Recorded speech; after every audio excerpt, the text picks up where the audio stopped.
On April 30th, 1987, the motorsports world held its breath at Talladega Speedway, watching some of the fastest cars drive in what's known as one of the fastest speedways to be run on.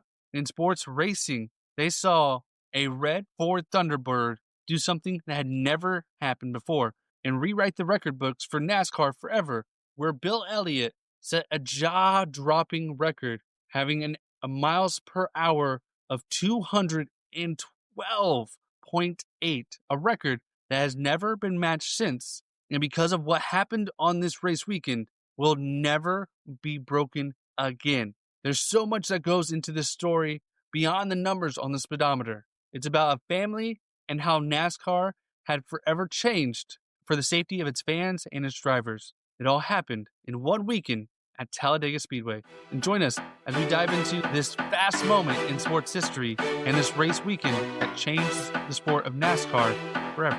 Today on Daily Sports History.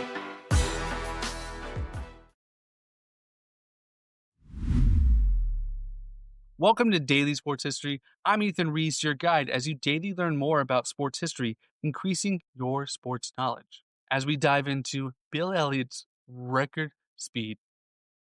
Now, Bill Elliott was born in Dawsonville, Georgia, in a town steeped in tradition of moonshine running, and grew up in an environment around racing. His father had a passion and was a car owner, fielding race cars for local drivers, and eventually would own his team and would lead his passion to help his sons in the sport. And it wasn't just father-son, it was father, son, and brothers. Bill's older brother would go on to be a crew chief and engine builder renowned for his mechanics. And his younger brother, Dan, would be a transmission builder and a key member on his team. And together, their tight-knit family would help Bill become one of the greatest NASCAR drivers of all time. Now, Bill started racing stock cars in 1974 and quickly worked his way up in the local circuit. And by 1976, his family team was able to make the leap to the Winston Cup Series. But it wasn't an easy way, as they were underfunded and they almost folded in 1980 until a Michigan tool manufacturer, Harry Melling, became their sponsor and helped lead their way financially and helped Bill become one of the greatest drivers of the 80s. Now, Bill scored his first Cup Series win in 1983 at Riverside, and his team would finish third in points that season, and he would continue his success after that season. And in 1985, he would win 11 races, including the Daytona 500, the Winston 500, and the Southern 500, giving him the Winston Million bonus. He got $1 million prize for winning 3 of the top 4 marquee races, and gave him the nickname $1 Million Bill, and would catapult him into NASCAR superstardom. But Bill didn't let that take over, as he was humble and focused and had relentless work ethic. His connection to his family and hometown made him a fan favorite, and he ended up winning a record 16 most popular driver awards, and in 1988 would win the NASCAR Premier Series championship. And Bill was also lucky to be going on in the 80s. This was a time of transformation. NASCAR started in the 1940s and really changed over time and had different eras for different years because cars changed over time. Stock car racing is where you take a car that can be driven on the road and you modify it a little bit, but it's a car you can drive on the road. Still, to this day, they give those cars names that can be driven on the road, even though they look nothing like the cars that drive on the road. But back then, these cars did look like the cars driven on the road. A little souped up, but mainly the same. And there were many of these super speedways being built, including Talladega, which opened in 1969, which we covered on a previous episode as well, and was known as the fastest track in NASCAR, with steep embankments of 30 degrees, which would help maintain speeds throughout the lap. And in 1982, Benny Parsons would become the first driver to break the 200-mile-an-hour barrier in qualifying. And before 1986, all the drivers ended up qualifying all over 200 miles an hour. Then came in the 9th generation of the Ford Thunderbird in 1980. It was a game changer known as the Aero Bird. It had great aerodynamics, which helped decrease drag and was a huge leap for stock cars. With a speed of 209 miles an hour, given the combination of the engines getting more powerful, the aerodynamics getting more versed, and the superspeedways of Talladega and Daytona set up a perfect storm of speed. And we just kept getting faster and faster and faster every year.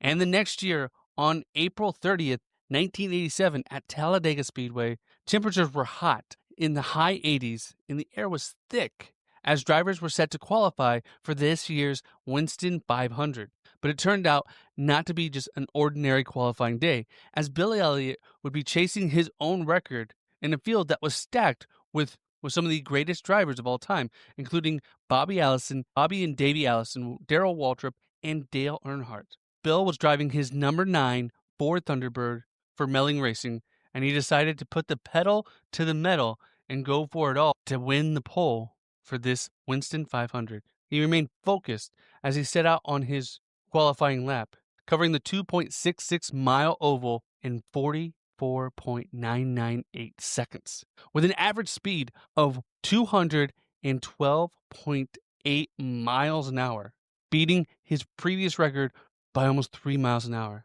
The lap was so fast that only 4 of the 41 drivers that attempted to qualify that day managed to break 200 miles an hour. But he was followed close behind by Bobby Allison, who came in second with 211.7 miles an hour in his Buick LeSabre. Now, this was the 5th consecutive pole that Elliott had at the Talladega Speedway. And after this run, Elliott said, "This doesn't get easier, it becomes harder. You're wanting to break records that no one has ever done. And you just go out there and do the best you can each time." This humility and focus that he had was what endeared him to his fans. And then, days later, on May 3rd, 1987, they held the Winston 500. However, Elliott would not be remembered for this race. This race would be remembered for another reason. Elliott was one of the top drivers at the time, and he had the pole position, so he had all the momentum behind him for the chance for him to get another win at Talladega. But early in the race, something terrifying happened that changed NASCAR forever. We covered this previously when we talked about the Talladega Speedway, and this moment deserves its own episode. But Bobby Allison suffered a tire failure running at nearly 200 miles an hour, sending his car airborne down the front stretch into the catch fence, tearing a massive hole into the barrier and showering debris into the grandstands.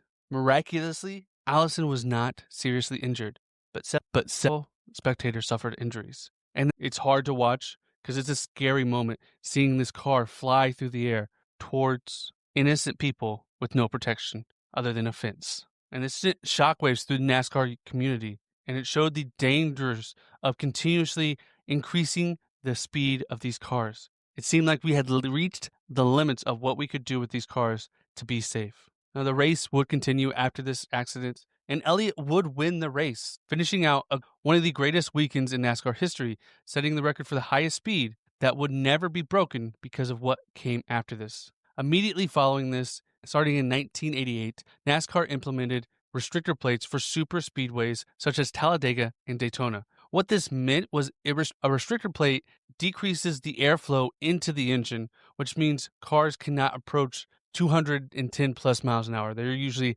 around 190-ish max with these restrictor plates, which really helps them be safer and creates a new type of racing and really changed what NASCAR was. And NASCAR has continued to adjust and react to moments of danger and use technology to make the car safer. Technology has come a long way, but NASCAR is dangerous. There's a reason why most of us have never driven over 150 miles an hour. Many of us haven't driven over 100 miles an hour. It's a speed that is so dangerous that if something happens, our lives may be taken in the process. And safety is very important. But, like the great Ricky Bobby always says, I want to go fast. And seeing fast is something we all want to see.